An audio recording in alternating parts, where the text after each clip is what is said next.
Good day, folks. Welcome to Andrew's Life today. Well, for those of you that still have your jobs, you still have not been laid off, maybe you don't plan on being laid off because you work a certain type of job. You feel that your job is secure, that you're safe. You don't have anything to worry about. Some of you guys are probably looking down on other people that work certain type of jobs. You're thinking to yourself, they need to level up. They need to make better money. They need to work for bigger companies, whatever the case might be. They need to perhaps get a government or a city job and work for 30 years and retire and collect a pension. So, for those of us who are working for private sectors, for those of us who might be working jobs that might be considered to be quote unquote dead end, we don't have according to society, we don't have our acts together. We're out here we're out here thumbing in the back, some people may say. We don't, we just need to get it together. For those of us who are working certain type of jobs, if we get laid off, it's our problem, it's our fault. We should have got better education. We should have positioned ourselves better. We should have perhaps worked for a better company. We should apply and work for the city or work for the government. Work some type of government job, whether it be the city, state, or federal. I remember over the summer when I was doing my videos talking about homelessness. And I was also doing videos talking about why it was that at that time I chose to not immediately get another job when I chose to walk off the job that I had over the summer. And I remember in the comment section, there were a few people that were suggesting that, you know what, I need to get a job working for the government. I need to get a job that has a good pension, perhaps, to where I can work there for 30 years and then retire. That's what a lot of people need to do, according to some people. That's the advice that they give anyway. Because they feel if you go that route, uh, you'll be a lot safer out here in the job market than if you choose to work for a private sector.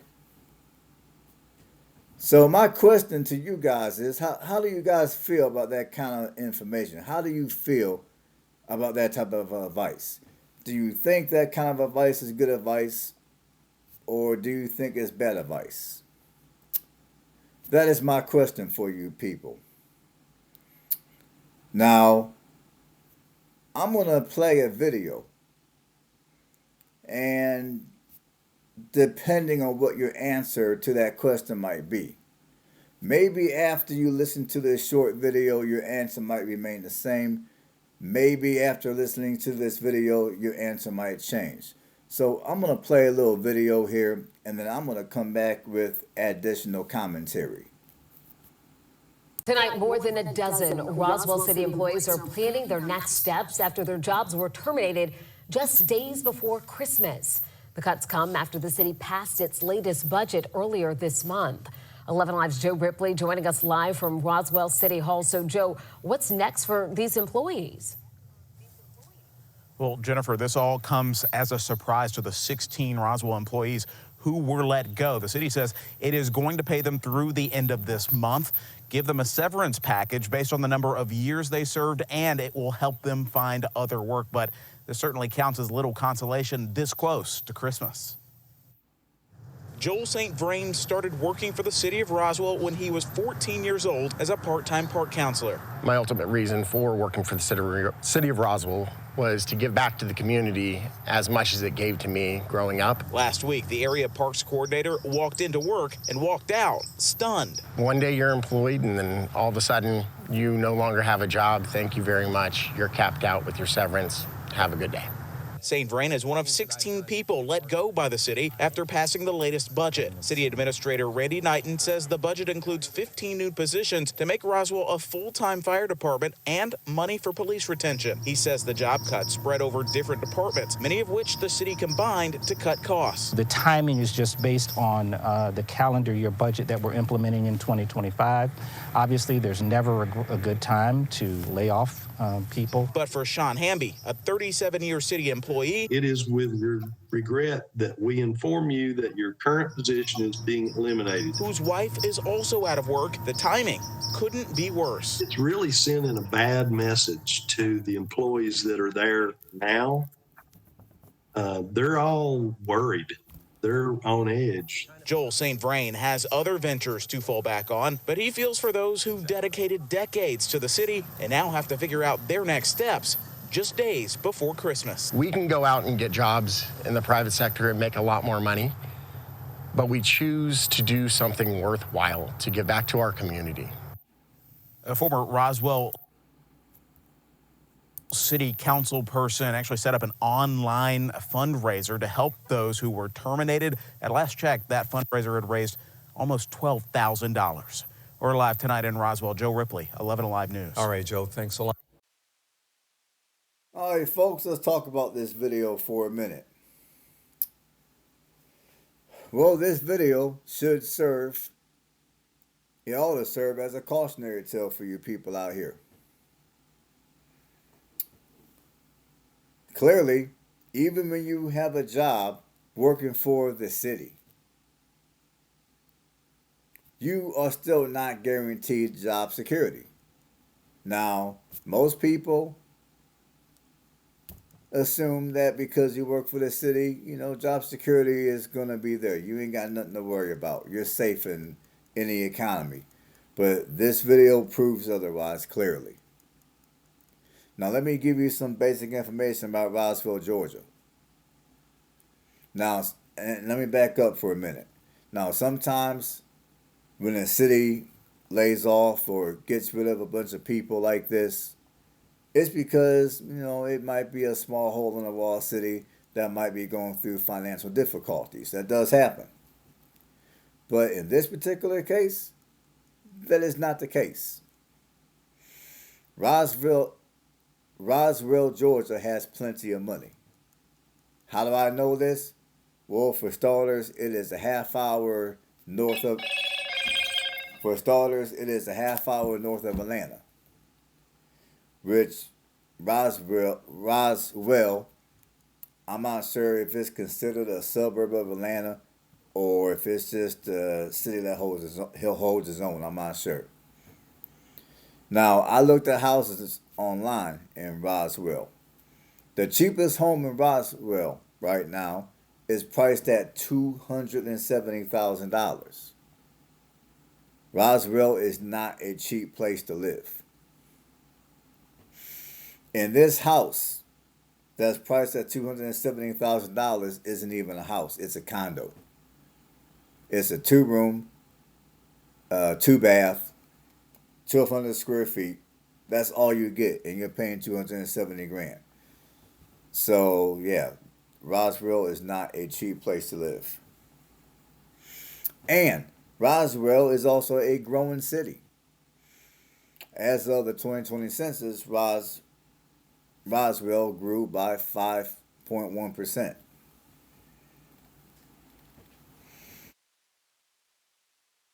So you guys heard the city administrator. He clearly talked about the city budget. The city budget called for those 16 employees to include that one employee who was doing most of the talking. He worked for the city for over 30 years. The city budget called for all those employees to get laid off. So even when it comes to your city job, and I'm pretty sure it's the same for your state and government jobs, they don't give a damn about your bills. They don't give a damn about your life.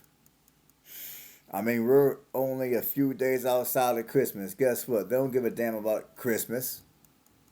Now, fortunately, the city will pay these people a severance package, fortunately, and the size of their package will vary depending on how long they work for the city. So that's one thing that's going good for these people, because you got a lot of people right about now that are losing their jobs and they're not getting paid no severance package.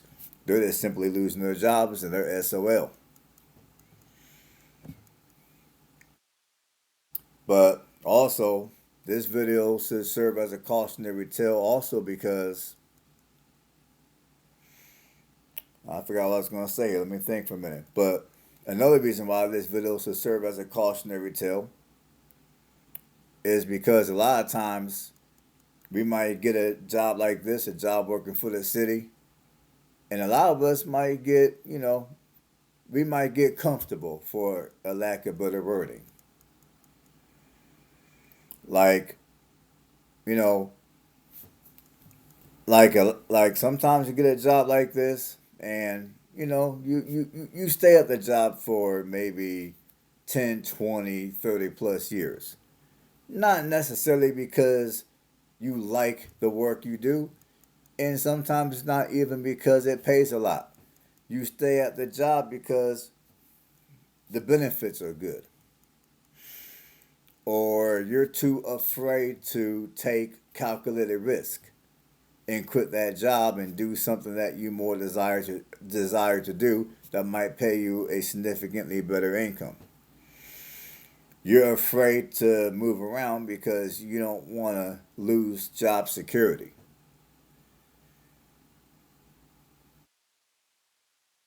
Well, and I think a lot of the workers that worked for Roswell, Georgia, despite what old dude was telling you about people wanting to stick around because they wanted to do something meaningful, okay, that could be the case, at least for some of the employees. But I think the case is more so a lot of these employees that, they got this job working for the city. The benefits most likely were good. And, working for the city, a lot of people associate those type of jobs with job security. So you got good benefits, you got job security. So a lot of people, they really don't want to take any unnecessary chances in their eyes. So they stay at these jobs, even though they know in the back of their mind that they could be working for some private sector and get paid significantly better. And I'm pretty sure there were some employees there that in the back of their mind, they had something else they wanted to do. Maybe some of the employees who were working for the city of Roswell, maybe, some of the employees wanted to do something different. Like maybe they wanted to start their own business doing something. But they put that off because they have this city job. And they did not want to jeopardize their benefits or jeopardize job security to go out here and do something that they were more passionate in doing, and then risking, okay, they might make some money, they may not make some money. Or they're gonna make less money, at least at the beginning. So these people who kept their city jobs were playing it safe. And playing it safe is what we're encouraged to do by society. We are encouraged to play it safe. Get that, get that job working for the city or the government. Get that job working for the big corporation. Stick around for 30 years. Earn that pension. Retire. And that's the type of advice that these people in my generation have always been told to do. And there's people even today, you still got a lot of baby boomers out here giving that piss poor advice. And I remember over the summer when I was, doing videos talking about homelessness, and I was doing a few videos talking about why it was that I chose to not immediately get a job once I chose to walk off the job that I had over the summer, there were people in the comments that were criticizing that. They were telling me, I need to get a job working for the government so I can, at the end of 30 years, retire and collect a pension. And then they were giving me examples of how they did that. And what some of these people fail to understand is this is no longer the 1980s. Companies today are not retiring the way they used to. And clearly, some of these cities are not going to retire people the way they used to, clearly. And I'm pretty sure there were people that got laid off for their state jobs. It's just that none of us have heard those stories at this point.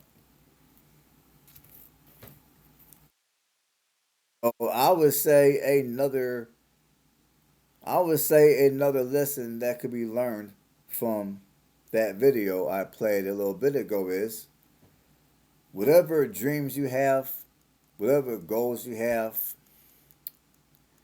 if the job that you're working is not your passion, it's not what you truly want to do in the long run, then it's important that you start taking steps today, right now, right this very second, to ultimately be able to quit your job that you're working now and move over to the type of work that you want to do.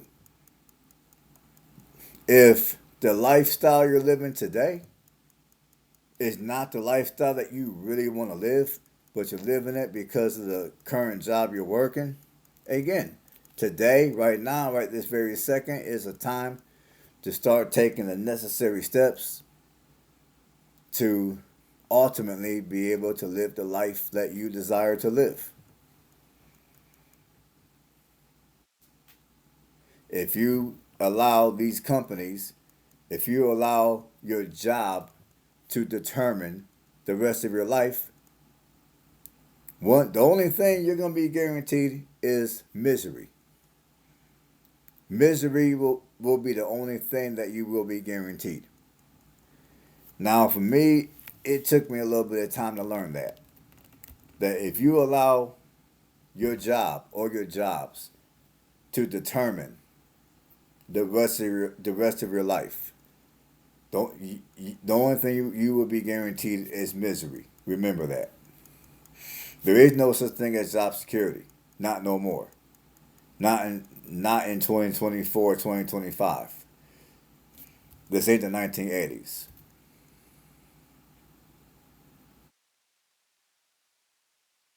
And another thing